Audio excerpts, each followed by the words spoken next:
I guess Dave found the audio buttons. Dave has returned from the abyss. I'm so lazy. I gotta get myself an audio track for my show. Me and my buddies are always Ghost Head Nerd Talk, always joking at it because my friend, she has a husky, and I'm like, you just gotta record a sound bite of your dog like getting in a fight with you, and just have it just like someone does something and have the dog go like no. That's true. Yeah. Oh jeez. Breaking news. Well, Benny, hey, where'd it go? Where did it go? There it is. Breaking news. Story. Oh, now we know why Joe Monroe wasn't able to make it.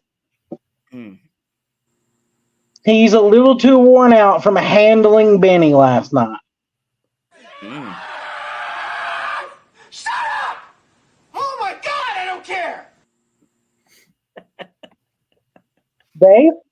Oh my God, you guys are crazy. All right, Aaron, what's your breaking news? Oh, just that we've taken over and that Joe's going to have to deal with it from now on. That's right. Here we are.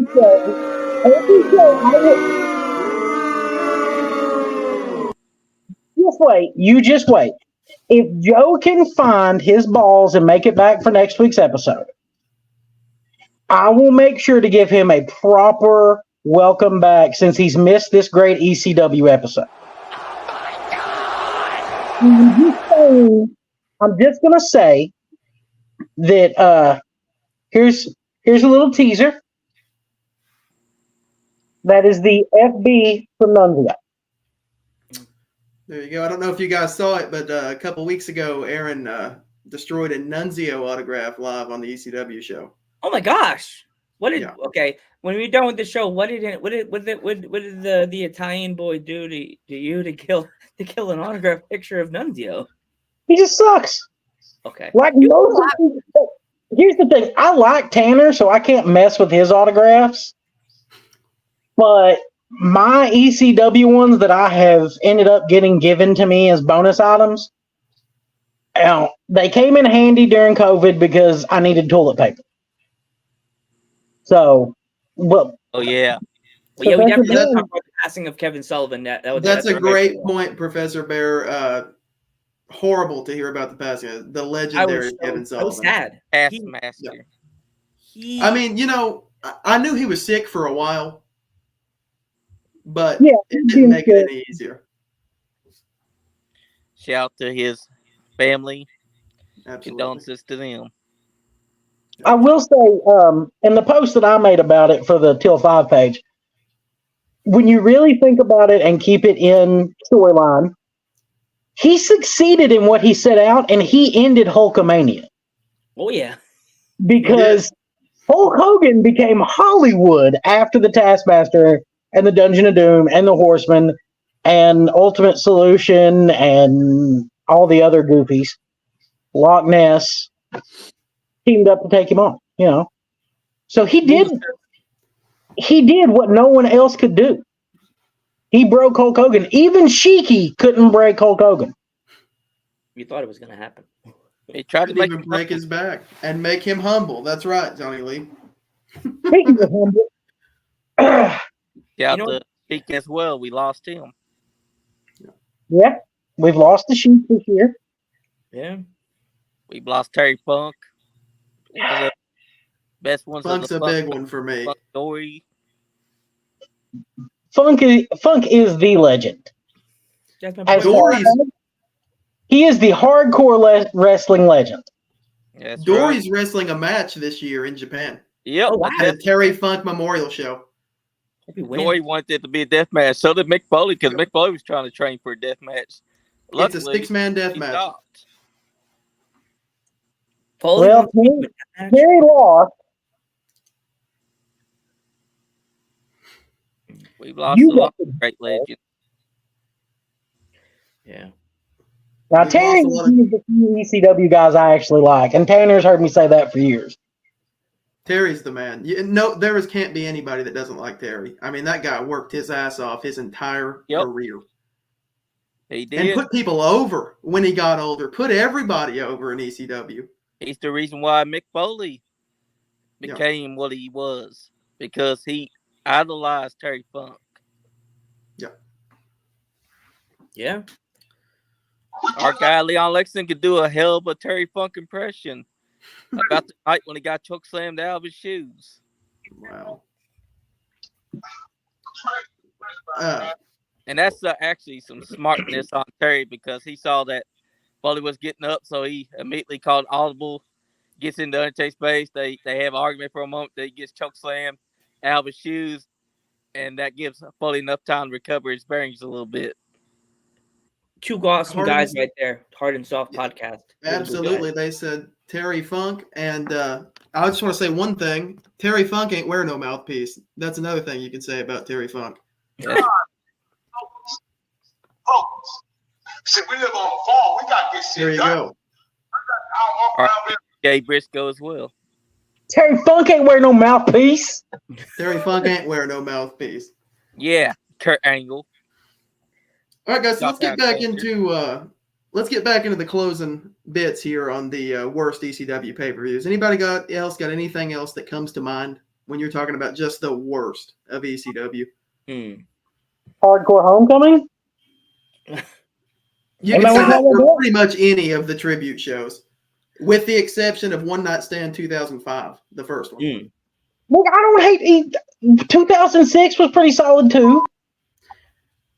I understand why Joe Panther chose that to be one of his worst, because I get his point about WWE superstars being there, and it just did not feel like ECW. It was that watered down Kool-Aid your papa would make. Your mom makes the best one. Come on.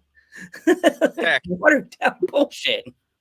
Sorry. But I will say that John Cena versus Rob Van Dam in the main event, seeing the visual of Cena in the ECW arena in the main event was insanity. That's right. That's actually perfect too, because John Cena, they said if he wins, we ride. And the perfect way to end it, Edge spears him to a table, and RVD gets that win, and he's now ECW champion and WWE champion. Because it wasn't. Everybody wants to think about how good the RVD and Cena stuff was. I've got to say, even though the finish was garbage, Sabu and Mysterio was a banger of a match too. Absolutely, but that was a horrible ending. Yeah, it was. But that if we killed that whole match.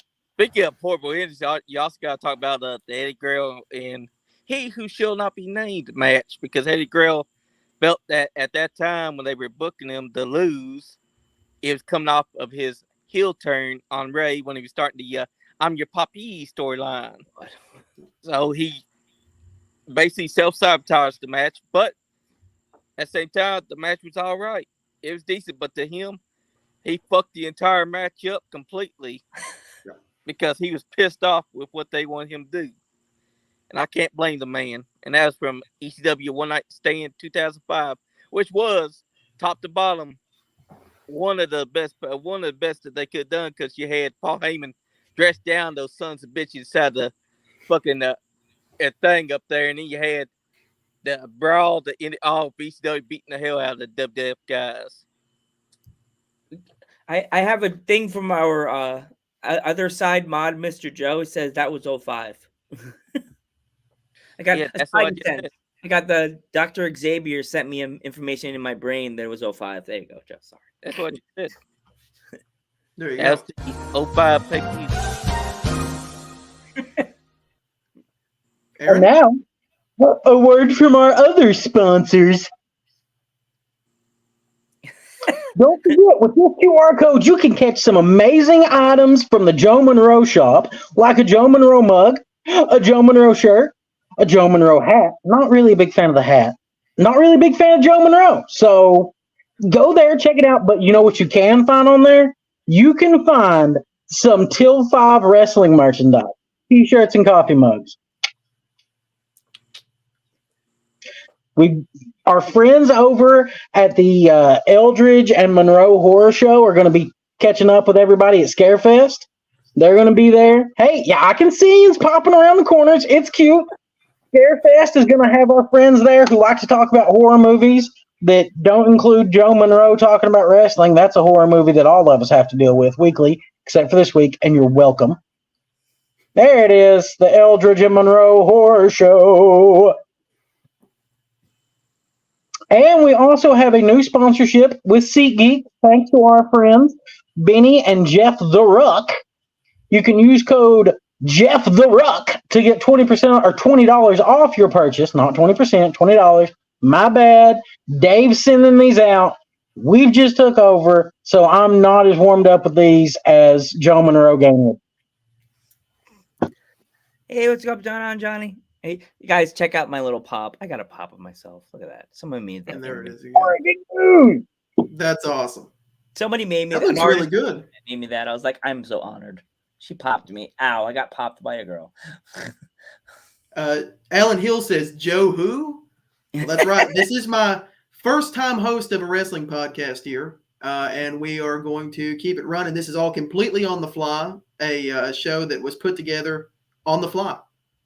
So here we are. I am pretty cool. Thanks. I try.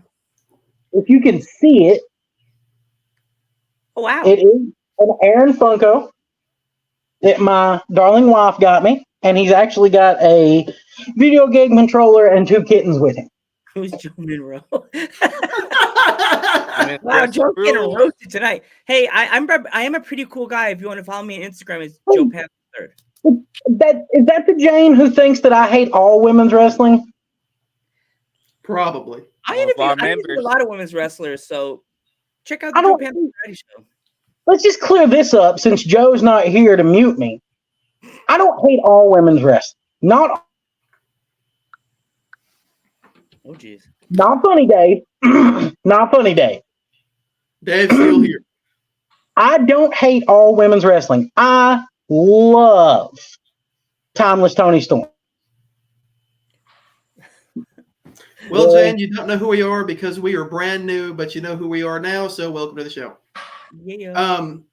So in the first part, we talked about the worst ECW pay-per-views, and there was a lot of them. But now, let's finish on a high. Let's talk about the best ECW pay-per-views. Wow, that'd be fun. Superfly Johnny Lee, we'll start with you. If you want to check out my Heat Wave. That's from 1997. I'd have to say that was one of ECW's best pay-per-views that they ran. Any particular high point of that for you? Definitely the main event, but also you got to count top to bottom. Every match on that card was a banger. Okay. Joe Panther, what do you think? Best ECW pay-per-view? Best? I would say Barely Legal. I forgot the year I was watching. It was like one of the Barely Legals I was watching on Peacock. I was scared out of my mind. But the one thing made me laugh, New Jack came out and they gave them this generic hip hop song. It was like, yeah. I didn't get mad. I was like, in my head, I went on Instagram and I went to the music. You know how they have the music on there for the reels. Right. I started playing his theme song on Instagram. I started playing his song. I started just adding my song. I muted the TV and I started doing this when he came out. And I was moving to the way he was moving. So I was like moving to his beat. I was like, I'm not going to play the song now because I don't want to give you guys a copyright strike because that's mean. Man, the dub. You don't need another one of those, do we, Benny? Do we, Benny? I got one for no freaking reason a few weeks ago with Ghost Head Nerd. We never played music. We didn't. The only thing we did was we talked about the new Deadpool Wolverine movie. It's a really good movie. Valerie put on she wore my buddy Val, she wore it in the whole episode. She wore a Deadpool mask. 90% of the episode. Disney. Okay. Yes, Joe. Yes, it's Natural Born Killers. Yes, I was playing it like this. Like I was rocking it around. Because my mom didn't walk by. She would have been like, what are you doing? I could see Joe dancing in his living room listening to the song. Going to be the dubbed music on the ECW Peacock is crazy. The worst offender to me is Sandman's theme. Instead of Enter Sandman, you've got just the most generic 90s grunge sounding rock song you've ever heard. Do you know what they did to Jericho in WCW? And they get it No. on there. They give him I the haven't break seen the that. walls down, break the walls down song on one pay-per-view. They kept giving him that it sounded like the song he had, but then the one pay-per-view I think it was like Halloween Havoc or Bash at the Beach or whatever it was. They gave him break the walls down. I'm like, Speaking of Halloween Havocs, how does everybody feel about Eddie and Rey Mysterio? Oh, Travis Bird is actually chiming in tonight. Joe Monroe is the Hornswoggle of podcasts. That's what they say. I mean, that's giving him more notoriety than he deserves. Let's be honest. That's the word on the street. My new favorite Joe is Joe Panther. yeah, yo. I think Joe Monroe is like the El Torito of podcasting. No, he's like the brother from Weird Science. And that he needs to start wearing a mask and do us all a favor. After they turn him into the frog in Weird Science in the movie. Now, my personal favorite ECW pay-per-view. One Night Stand 2005. Okay. Rey Mysterio and Psychosis. Sabu and Rhino because RVD wasn't able to wrestle. Benoit and Guerrero. And Mike Awesome. Mike Awesome and Masato Tanaka. Tanaka. I grew up a WCW guy. So I didn't watch a lot of ECW. But I actually enjoyed Awesome and Tanaka's match enough that I made sure to go back and watch some of their matches. That's great. Jane says, I remember back when we used to save ECW pay-per-views over Mama's crappy VHS tapes. Good times. There you go. Yeah. And then your mom finds you taped over her favorite tape of Designing Women and she tries to murder you. I think Just Tan may have a good VHS tape to talk about right here. I do, guys. Actually, let me grab that real quick. While he's doing that, yes, most women's wrestling does sound kind of like Skinner. Be gone, vile man! Be gone from me! Because they moan and groan. Really? I don't think that they need to moan and groan like they do. But check that out. Nice. That's an original copy. The Notorious ATB got that for me. That is Enter the Sandman. The global distributors. Very, very rare. And signed by Sandman. Aaron won that for $1. Yeah. Because it's ECW. Their loss is my gain because I will buy it. Anytime, Joe. Sounds like I'm talking in echo. Joe. It's like Thank when you, Joe. Do the show, it's echo. It's like an echo show. Joe, yes, Joe. Yes, Joe. I'm like, blame COVID all you want. Your voice still works. You just know that you can't be on here this week after the letter that you got. I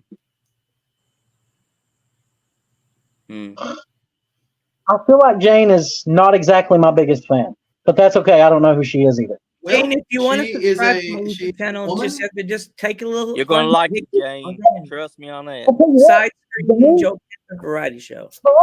comment on any of the Joe Monroe or Till 5 posts with a match, and I will watch it, and I will, if I'm wrong, I will openly admit it next week. I won't make any stupid apologies for you.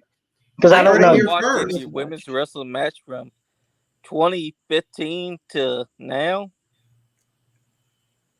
I've seen a couple, and some of them have been good matches. You got to see A lot of Jazz, them have man. been shows Jazz that is an awesome. That's the another men one that look they fucked up bad. her music in ECW on Peacock. I Really forgot. what they give her.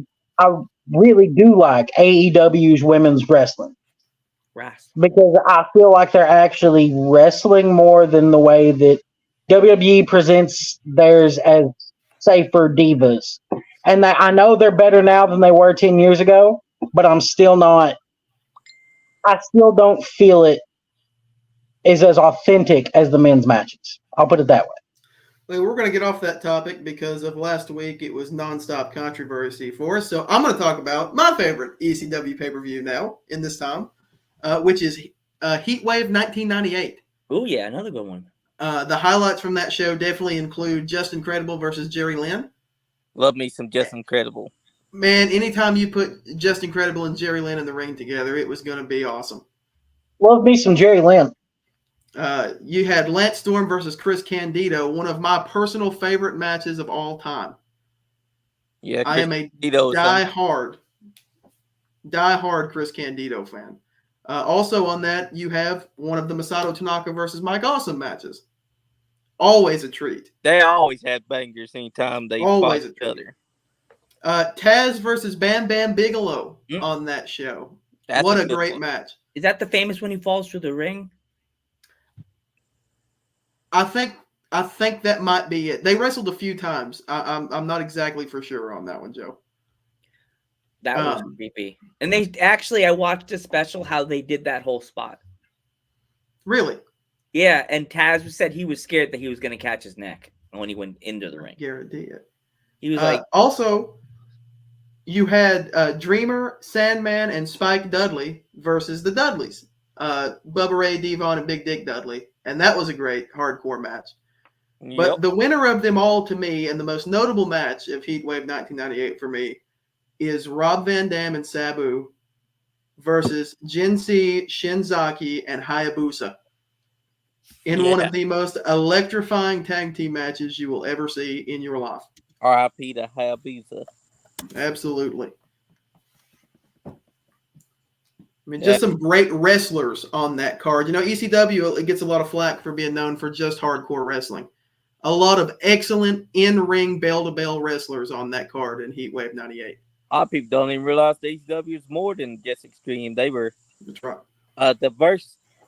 They had wrestling, they had pure wrestling, they had technical wrestling, submission wrestling, hardcore wrestling, and of course, to me, Jack and his murderous intent. To me, it was the most versatile wrestling promotion, especially of the time. And they had a little bit of everything, and they, got lucha wrestling over in the States pretty big before WCW snatched all those guys up. Yeah. Plus, you had Joey Styles being a one-man commentary team himself. Man, Joey was great. We could do a whole episode just about Joey. Especially his, oh my God. And when he would flip out about things, it make you believe it. That's the difference between they trying to have something to do with one-man commentary team and Joey Styles back in doing it all by himself, being the first one to do it. You know what's funny? And then when they... Sorry. Go on. I'm sorry. Go ahead, Joe. No, finish. I didn't mean to do that to you. Just you. I was going to say that thing. I'll go after you.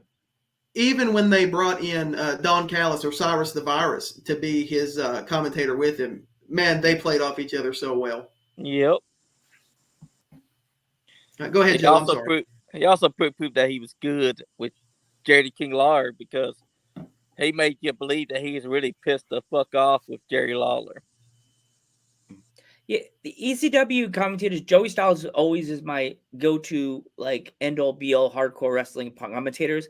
But when we go back to XPW, the commentators from XPW, that guy, they had the Spanish guy and the white guy, oh my God, like, the high-pitched voice. Oh my God. I still have flashbacks of watching the cassette tapes in my room, and my friend always wanted to have the volume on 20. And they get to the moments by like Supreme, and the guy like, oh my God, and my residence, my RA's like, boom, boom, boom. What are you guys watching in there? Wrestling? Is that what they call it nowadays, Joe? Sounds like some girl squealing.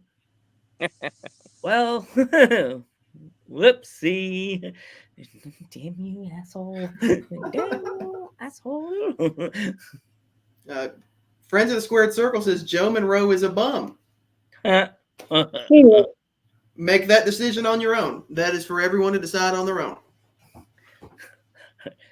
He's nice to me. He invited me on the show with you guys. Absolutely. They definitely reinvented the cruiser division, bringing guys like Psychosis and Juventud and Eddie and Benoit and Malenko into the company. Comment. Did they reinvent it or did they embrace the cruiserweight division? They embraced it. That's a fair point. Because Liger and Pillman were in WCW before ECW existed, and that was cruiserweight. The hell up! Dave?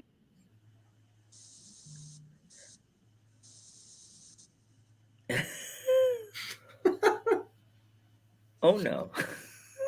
Well, Dave is a great guy. We love him dearly, and he's a great producer. Yeah, Dave is as great of a guy as the professor is an educator. He's the I'm most the quiet trash guy. man. I come out, I throw trash all over the ring, and then I start eating garbage. Sounds like my former co-host. Sounds like my current co-host. That sounds like my former. That sounds like commentary for any Joe Monroe match. Maybe that's why Austin Diamond cracked him in the head with that kendo stick so real and made him dyslexic. Oh, jeez. All right, now guys, is there any other roast to Joe Monroe tonight? Is this it's his birthday or something? We all No, that'll come later. Yeah, but we'll get there. Don't worry. So, is there any other notable ECW pay-per-views that you think we are worth talking about tonight, guys? Probably should ask the There's question. some notable TNA pay-per-views we can talk about. You guys want to talk We about already those? talked about Hardcore Justice. I think we've had enough. Be gone, vile man! Be gone from me! Unbreakable 2005. Let's talk about how great that main event was. Or how about the fact that they had two ECW legends fighting for the NWA title? That's true. And it was a really good match. And apparently Raven did not give a shit that it didn't get the main event because it just meant he got to leave a little early. Exactly. Worked out for everybody. I asked him that the first convention I ever went to, how he felt about having what would have been his only TNA pay-per-view main event taken away from him, and he was like, I don't care, I got paid the same. Really? Wow. There you go. Yeah. He played it smart, got his bag, and went home. Raven Man for the money. You heard it here first from the Notorious ATB. As long as you're getting paid, who cares what spot on the card you are? ECW is what helped Raven reinvent himself, because before that he was Johnny Flamingo. The best reinvention there's ever been in wrestling is absolutely Johnny Flamingo becoming Johnny Polo and then becoming Raven. Yep. And then taking it up a notch in TNA once he got out of WWE, and still doing the same Raven character, but making it even better and keeping it fresh. How about that head shave? Yeah, I didn't get that. God. I think I preferred him when he had hair. I don't know why he did that. Like, why did he shave his head? Did they ever say why? He wanted to cut it. But Raven had a lot of different hairstyles and colors through the years. He probably just needed a good reset. I like the Raven with the black hair. What about when he became Stevie Richards' bitch during that time with Steve Richards and Daphne in the Abyss? It's a shake-up. He wasn't a bitch. He was like a mentor. Because Raven was, even at that point, not able to go like he should have been. Yep. He's still trying, though. Yeah, he was still coming up there. Raven is one of the few guys that has managed to put over people everywhere he's gone and never lost his aura. That's true. He's also had great theme songs, too. Well,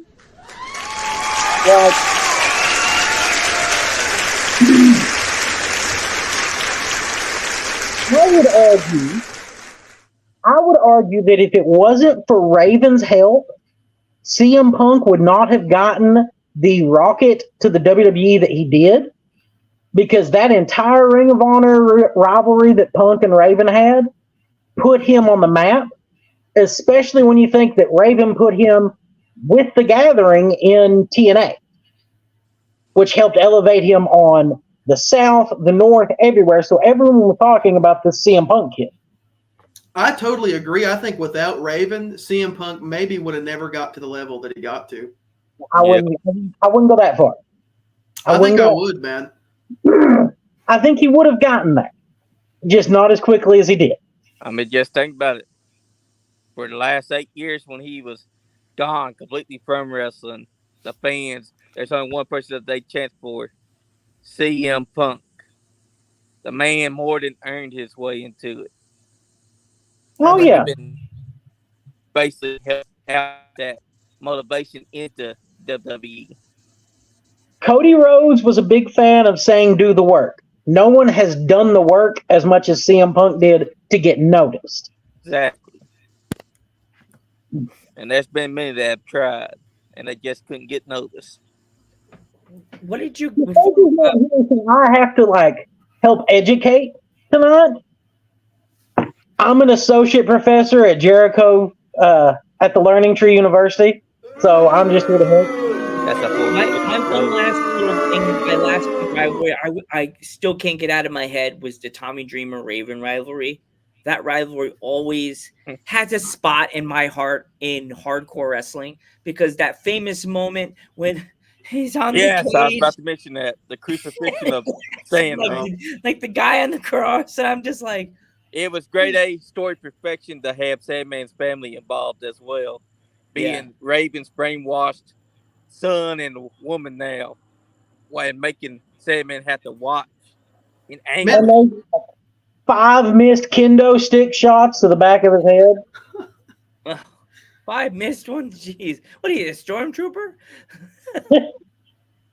That's about accurate. Man, that was Was he drunk? Well, that was a hell of a storyline. I mean, really, everything Raven did in ECW turned to gold. He could have worked with anybody in the company, and he could have made it work. The guy was a genius. And truthfully, Paul Heyman's storytelling and ideas, if they would have had a money man to control the finances of ECW, it could have gone way, way farther. It also sucks what WCW did when Raven finally goes to WCW, and they did nothing with his entire run. So I kind of think Raven's WCW run's hilarious. It if is. Paul Heyman had been given Ted Turner's checkbook like Eric Bischoff did, we wouldn't have watched WWE SummerSlam last weekend. It would have been ECW Heatwave. So what do you guys 100%. think? Let's give you guys this last opinion. Do you guys think that GCW is the new ECW, or is that another extreme world at all? I would personally, I would think it's closer to the CZW area. Yeah. You know, ECW was extreme, but it didn't. Barbed wire was sometimes as far as ECW would go. And they didn't really use that many light tubes. Now, as far as the versatility of talent on a GCW show, you could easily make a case for that being a direct tribute to ECW, the way that they book their shows. GCW is the Kmart version of ECW. Oh, jeez. Kmart. I mean, I'm not saying that to shit on them. I'm really not. It has an audience. It tries to be what ECW used to be like, and it fails, but it still has an audience that loves it. So they're not quite Walmart, but they'll do in a pinch. Jesus. Oh my God. They do got personality to them. Now, what I think, speaking of ECW having Ted Turner's budget, I feel like that's a lot of what we get with AEW, except all of the guys are smaller than you would expect a star to be. Yeah, but their storylines drop too easy. I don't know that they drop easy. I just think they drag them out too long. And they're ripping off the crucifixion of Sandman. You look at the crucifixion of Jack Perry. Like, I get it. That's the lamest one that I've seen so far. Trying to recreate something that didn't need to be recreated. Well, how about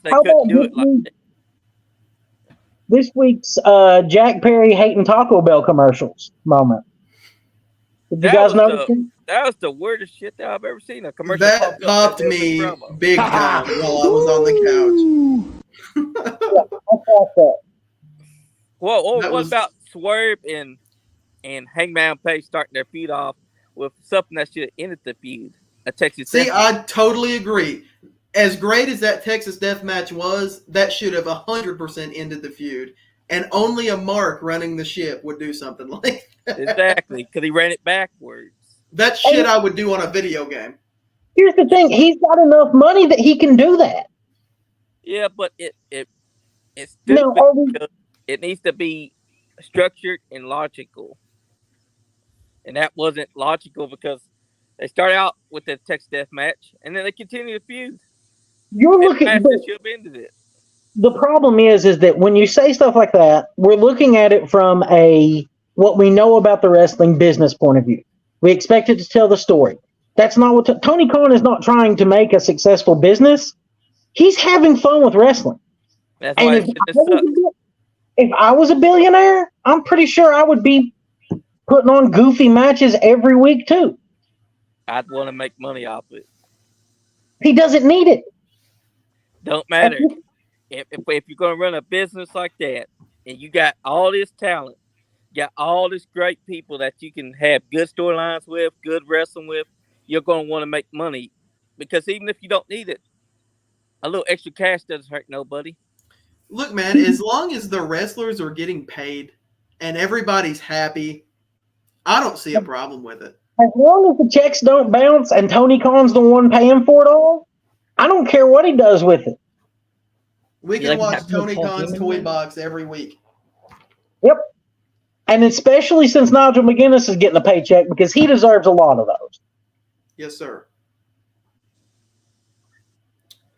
So did Heyman ever pay back those wrestlers? He never paid back when they did that ECW special that they talked about how Heyman never paid anybody back. I would imagine not. Good women's wrestling, Dave. Support good women's wrestling. That's right. I interviewed a lot of them in the indie scene. I'll say this. I am a huge fan of Daphne from back in the day. I loved Daphne. So I've not always hated on women's wrestling. I just hate the moan and groan version that WWE puts out. I guess that's probably a better aspect of it. It's not all women's wrestling I have an issue with. Good ones. Do what?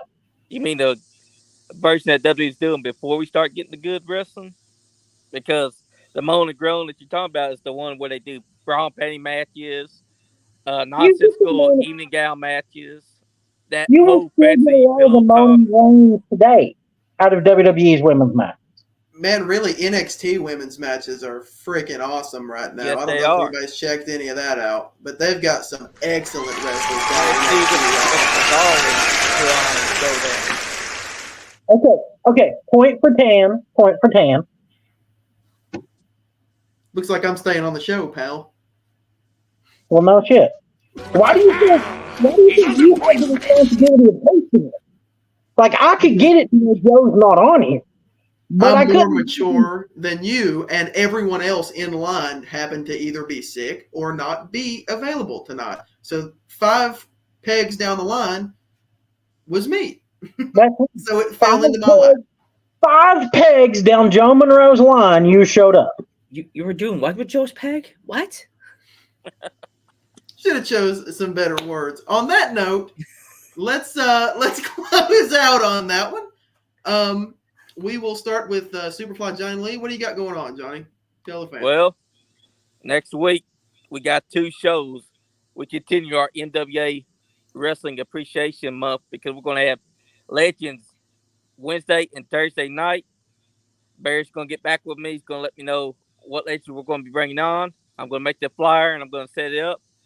And after that, we're going to continue on because we got NWA month for this month. And we're probably going to do a second month because there's so much to learn, so much to teach, so much to listen to. It's going to be a hell of a month. So tune in to the Nice Game Podcast and the Rinky Dink Bullshit Podcast. All right. Joe Panther? And this Sunday, I have a really awesome female wrestler from the New York City, like that area, Dolly Darko. It will be joining me live. Nice. Right. You know who Dolly Darko is? Yeah. NYWC and awesome promotions on the East Coast. She'll be with me live, LIVE, in the Joe Panther Variety Show and also on Facebook. Come hang out with me and Dolly, and we'll be playing with our dolls and talking about stories. And actually, didn't happen today because she had something happening. I will be interviewing the freaking queen of hardcore wrestling, the one and only Mickey fucking Knuckles. I knew who you were talking about as soon as you said the queen. Very nice. And we'll be working on it. Mickey Knuckles will be hanging out with me on the Dudes at Ringside podcast.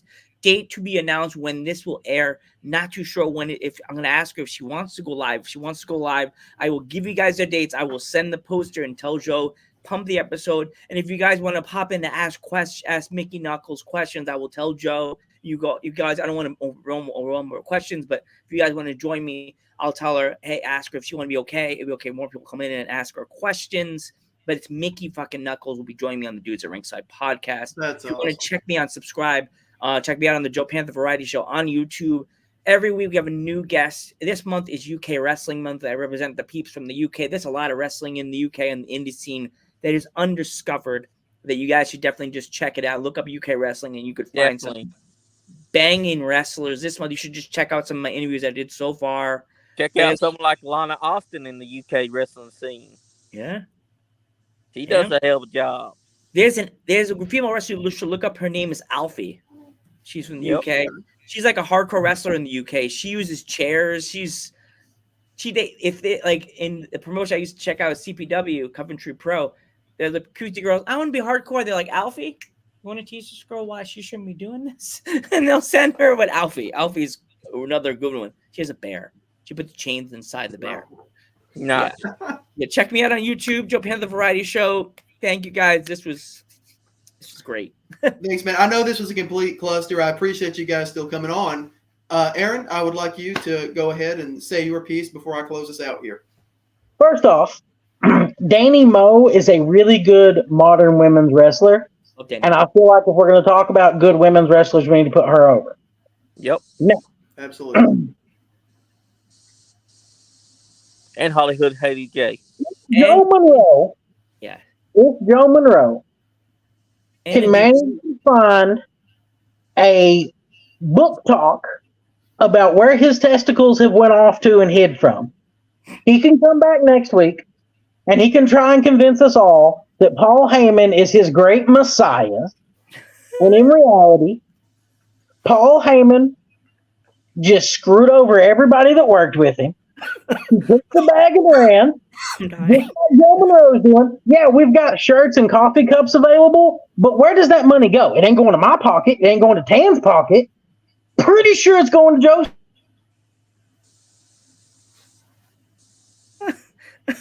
Well, You gonna cut me off? Dave, how about this? Oh, and again. Dave's. And he's gone. Folks, Joe Panther, Superfly Johnny Lee, I appreciate you guys joining us tonight.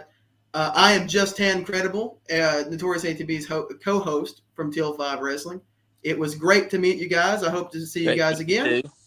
And thank you, everybody, for tuning into the Joe Monroe podcast or show. Excuse me. And we'll see you next week. See you later, guys.